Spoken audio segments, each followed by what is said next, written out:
tayo sa elliptical. First time mong papasok dyan sa elliptical, ano? First time? Nakapasok ka na before? Di pa? Di ka pa nakapag-try dyan? Okay. So, yan. So, focus ka lang sa lane mo, ha? Hanap ka ng isang lane na susundan mo lang. Ganito. O dyan ka, magsumunod ka lang sa lane na yan. No, yan. Kailangan nasa isang lane ka lang. Yan ang sekreto lang yan. Pag may sakyan sa unahan mo, kagaya ng jeep, magbagal ka. Sunod ka sa kanya. Sige, huwag ka mo lang full stop kasi may mga sakyan mabilis sa unahan mo.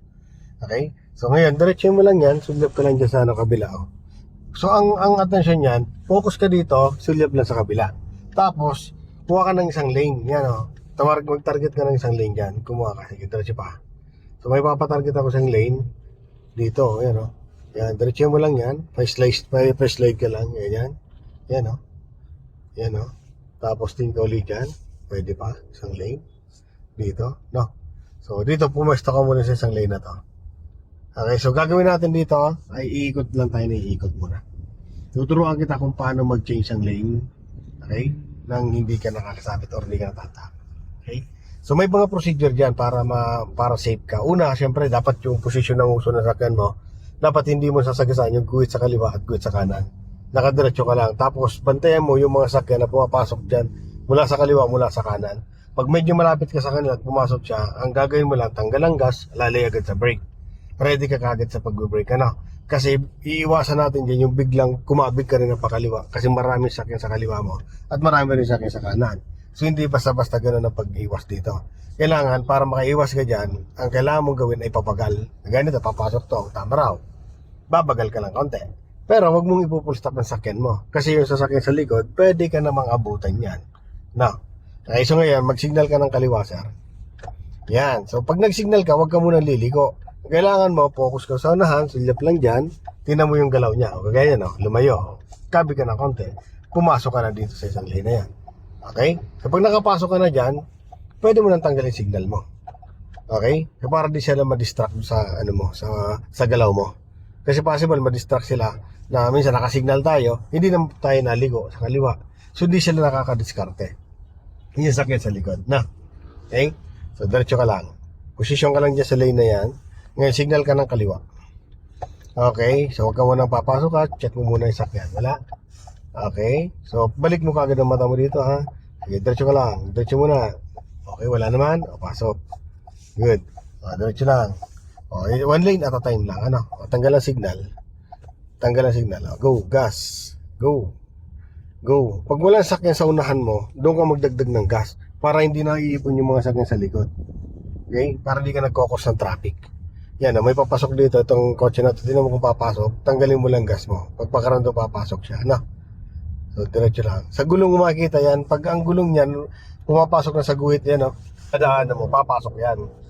Doon mo mararamdaman yan, ano? Ayan, dagdagan ng gas. Dagdag. Dagdagan. Focus na sa unahan, ha? Okay? Unahan lang tayo. Yan, dapat di mo sagasaan itong guhit sa kaliwa, ay sa kanan, at sa kaliwa, ganun din. Sige, focus ka lang dyan muna. Sige lang. Sige pa. Dagdagan ng gas. Ngayon, signal ka ng kanan. Sa kanan naman kita mapupuntahin. O, check muna itong kanan. Dagdagan ng gas. Sige. Focus, tingin. Na. Focus, silyat dito. Ganun na. Pag malayo, pasok ka. Okay? Tapos yun, o. Pag posisyon ka dito, sa kanan na to. Yan. O, one lane at a time. Hindi ka pwedeng diretso pumunta doon. O, dito ka muna uli. Tanggal ang signal. Tulad ng sinabi ko kanina, once na nakapasok ka na doon sa ano, kailangan matanggal mo na signal, ha? Para hindi na di-distract yung mga sakyan sa likod. Na kung di ka naman kakanan, nakasignal ka pa rin. So, nako-confuse yung mga driver. Okay? Slow down. Okay. Go. Signal ka naman ng kaliwa. Okay, check mo muna. Focus dito sa lane mo, tapos dyan. So, huwag ka muna mag-change ang lane. Okay lang nakasignal ka. Ayan. Go. Gas. Lagyan mo ng gas kasi pwede kang abutan niya. No? Okay. Kumbaga, didiinan mo yung gas mo. Diinan mo yung gas mo kasi mabagal ka. Yan o. Umalis na lang siya. So, pag nag-change ka ng lane, sir, huwag yung mabagal. Okay, kailangan bilisan mo ng konti. Okay? Dagdag ka ng gas. Sige pa. So, posisyon ka lang dyan sa lane mo na yan. Observe mo yung mga galaw ng mga sakyan nasa unahan mo. Kung papasok sa lane mo, yung mula dito sa kanan, baka pumasok dito. Yung nandiyan sa likuran, galing sa kaliwa, baka pumasok din dito. At yung nasa unahan ng sakyan mo, yan, ganito, papasok dyan. Pag malayo yung distance, okay lang. Pero pag malapit yung pagpasok niya, nakadikit halos sa'yo, mahirap yun. Possible na magkasabitan kayo. So iniingatan natin dyan, siyempre yung sakyan mo, saka yung sakyan ng ibang kasabay natin. No? Yung hindi tayo makakadisgrasya. Kailangan maging defensive tayo. Yan. Wala, paggalawin mo yung mata mo kaliwat kanan. Pagkagalawin mo, observe mo yung galaw nito, dyan ano, titinan mo kung pumapasok na dyan. Yan. So basta ang focus mo, unahan lang.